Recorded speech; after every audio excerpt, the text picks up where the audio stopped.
When love becomes a secret, even silence starts to speak. It all started with a glance, not love at first sight, just a moment that lingered a little too long. The college hallway was loud that morning. Laughter, footsteps, the chaos of 100 different lives moving in every direction. But in that noise, I saw her, and for a second, everything went silent. She was standing by the notice board, struggling with her umbrella, hair slightly wet from the rain, eyes half lost in thought. I didn't know her name then, but something inside me whispered, "Don't look away." Later in class, fate decided to play along. The only empty seat was beside her. She smiled politely, the kind of smile that hides 1,000 little storms. And when she said, "Hi, I'm Aria," my heart forgot how to beat. Days passed, and somehow we became friends. Study sessions, late night calls, shared coffee, shared silence. But love hid behind every laugh, every look that lasted too long. Neither of us said it. Because we both knew some feelings aren't supposed to exist. Not here, not now, not between us, but destiny doesn't care about rules. It only cares about timing, and soon, the moment that would change everything would happen in the most unexpected place. It was supposed to be just another group project. 4 students, 1 presentation, and a week to finish. But when the others didn't show up that afternoon, it was just me and Aria. The library was almost empty, lights dim, air cold with the smell of old paper and rain. We sat close, shoulders brushing now and then, pretending it didn't mean anything. But every glance, every silence, said otherwise. When thunder cracked outside, the power flickered, and then everything went dark. The librarian's voice echoed, "Everyone stay calm. There's a backup generator, just wait." Aria grabbed my arm without thinking. Her hand, trembling, warm, sent a shock straight through my chest. We laughed nervously, searching for a flashlight. Then she spotted a small maintenance closet nearby. "Let's wait in there," she whispered, her voice barely above the rain. Inside, it was quiet. Too quiet. Just the sound of our breaths, the storm, and the soft hum of hearts beating too fast. I could smell her perfume, faint vanilla and rain. And when she looked up at me, her eyes glistened in the darkness. Neither of us spoke. We didn't need to. For a moment, the world outside stopped existing. It was just her trembling lips, her heartbeat, her closeness. And then, she hugged me. Tight. As if she'd been holding back for a long time. I hugged her back, afraid that if I let go, I'd lose something I didn't yet understand. No words. Just warmth. Just the truth that both of us were too scared to say aloud. But when the lights came back on, we quickly stepped apart, breathing hard, eyes locked. The moment was over, but it had changed everything. The next day, everything looked the same. Same college halls, same crowded cafeteria, same laughter echoing down the corridor. But nothing felt the same. When I saw Aria across the courtyard, she smiled, that same polite, practiced smile. But her eyes told a different story. They avoided mine, yet somehow they kept finding me again. We didn't talk about the closet. Not a single word. It was like an unspoken secret stitched between us, too fragile to touch, too dangerous to ignore. During class, she sat beside me, just like always. But the distance between our chairs suddenly felt like miles. When our hands brushed by accident, we both froze. 1,000 unspoken words crowded the silence between us. I caught her looking at me once, really looking. And in that second, I saw it. The same confusion, the same fear, and beneath it all, the same longing I'd been trying to bury.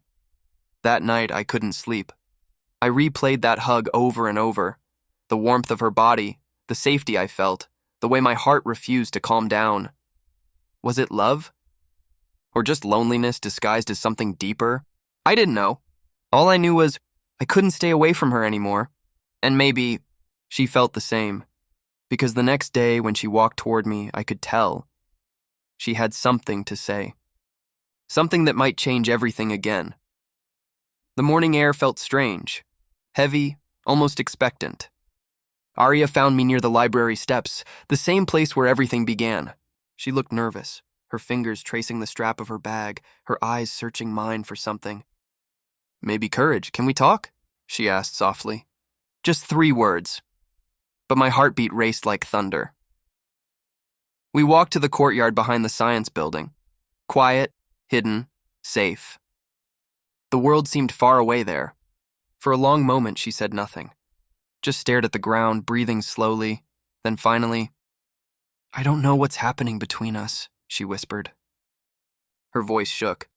But I can't pretend anymore. Every word felt like it was being pulled out of her soul. "I keep thinking about that night," she said, eyes glistening.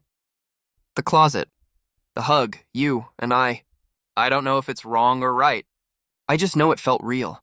My throat tightened. I wanted to say something. Anything.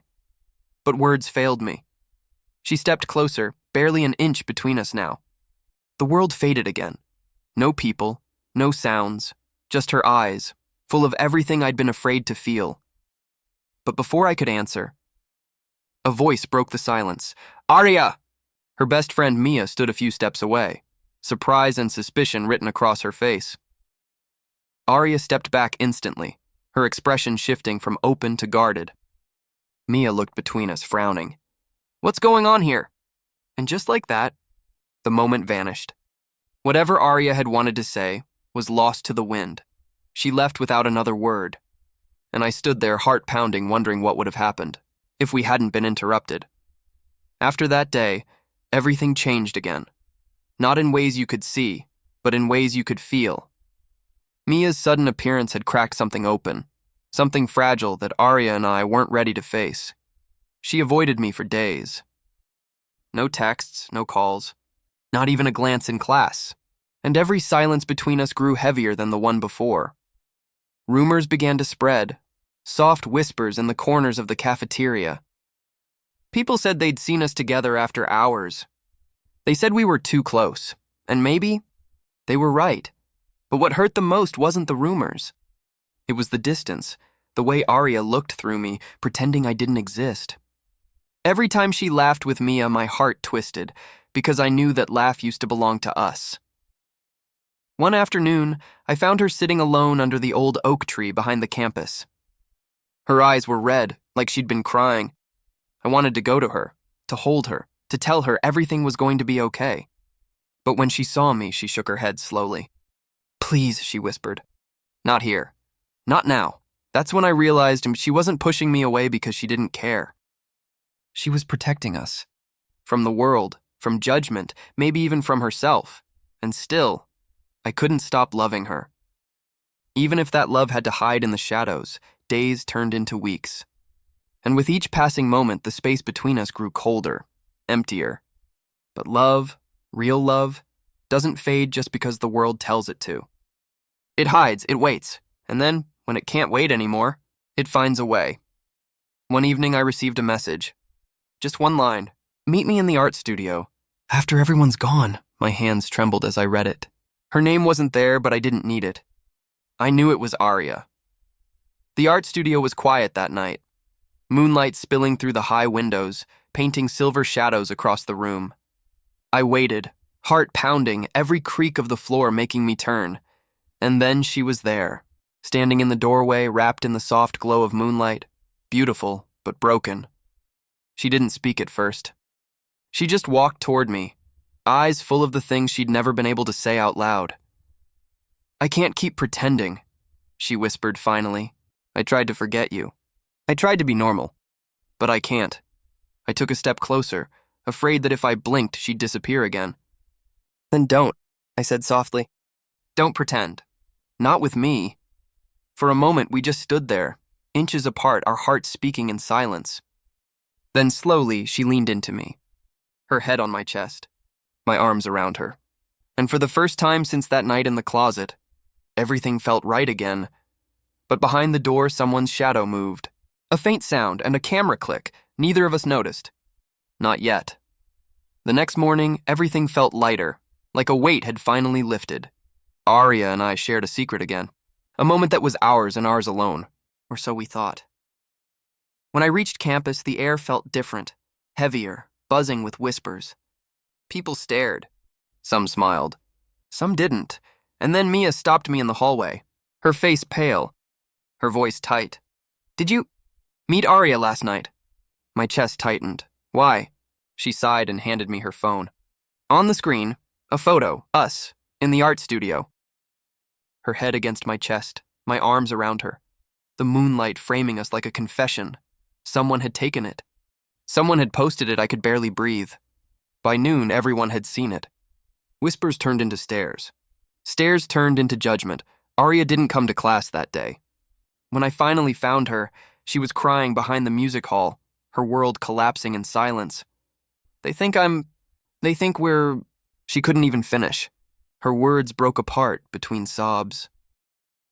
I wanted to protect her, to take the blame, to erase every rumor, but the truth was out, and once the world decides your story, it doesn't ask for permission. All I could do was hold her hand. She looked up at me, eyes full of fear. "What do we do now?" she whispered. I didn't have an answer, only a promise. "Whatever happens, I won't let you face it alone." The days that followed felt endless. Whispers followed us everywhere, through hallways, cafeterias, classrooms. Not words anymore, just looks. The kind that cut deeper than any insult could. The photo had gone viral across campus. Students shared it, laughed, speculated. Some called it cute, others called it shameful, but no one really understood what it meant, not to us. Arya stopped showing up to lectures. She ignored calls, skipped meals, hid behind excuses. Her spark, the one that used to light up every room, was fading. And I felt helpless.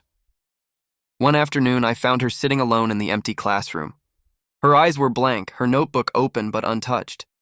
She didn't look up when I came in. "They called me to the dean's office," she said quietly. "Someone complained." The words hit harder than I expected. A complaint, as if love itself was a crime, as if what we felt needed permission. I sat beside her, not saying anything at first. Then, softly, "We'll face it together." She looked at me, eyes red from crying, and whispered, "I'm scared." I wanted to tell her it would be okay, that things would get better. But I couldn't lie to her. All I could do was reach out, take her hand, and hold on, tightly, because sometimes love isn't about grand gestures. It's about staying, even when the world tells you not to. The dean's office always smelled like old books and polished wood, a place where rules were made and broken hearts were judged. Arya and I sat side by side, the silence between us trembling with fear. Across the desk sat Dean Wallace. Cold eyes, hands folded neatly, voice sharp enough to cut through air. He slid a paper across the table. "The photo. That same moment, frozen forever. Is this real?" he asked. Neither of us spoke. The ticking clock behind him was the only sound, steady, cruel. Finally, Arya nodded. Her voice barely a whisper. "Yes! It's real," the dean sighed heavily. "You both understand the consequences? Relationships between students under faculty supervision are not permitted. You've caused disruption, rumors, and distraction. I wanted to speak, to explain. But before I could, Arya's voice rose softly. "With all due respect, sir, we didn't mean to cause anything.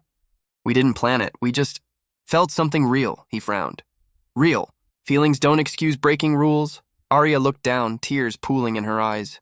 I reached for her hand under the desk, gripping it tight. "If love breaks a rule," I said quietly, "then maybe the rule was never right to begin with."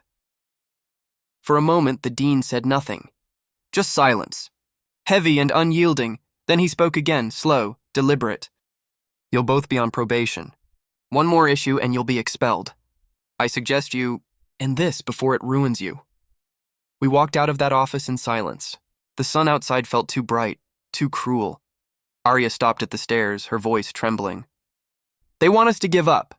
I turned to her and said the only thing I knew was true. "Then we don't, not now. Not ever." After the dean's warning, everything felt different. People moved around us, but we lived in a quieter world, one where every look had to mean what words could not. Every smile was a promise whispered in silence. Days turned into weeks. We studied together again, quietly, carefully. The world had eyes everywhere, but love always found a place to hide. One evening after class, Arya asked me to walk her to the old library, the place where it had all begun. The rain had returned, soft and familiar, like the echo of our first glance. Inside, it was almost empty. Dust in the air, the faint smell of paper, and that same maintenance closet at the corner. The one that held our first secret. She stopped near it, eyes glistening. "Do you ever wish," she whispered, "that things were easier? That we didn't have to hide?" I smiled sadly. "If love were easy, maybe it wouldn't be ours," she laughed softly, wiping a tear. Then she took my hand, and no fear this time, no hesitation. Just truth. Just us. "I don't care what they say," she said. "I'd rather have this, even if it's just for a while, than live pretending it never happened." I pulled her close, and for a moment time stopped again, just like that first night. Her head against my chest, my arms around her. The storm outside crashing, but inside, peace.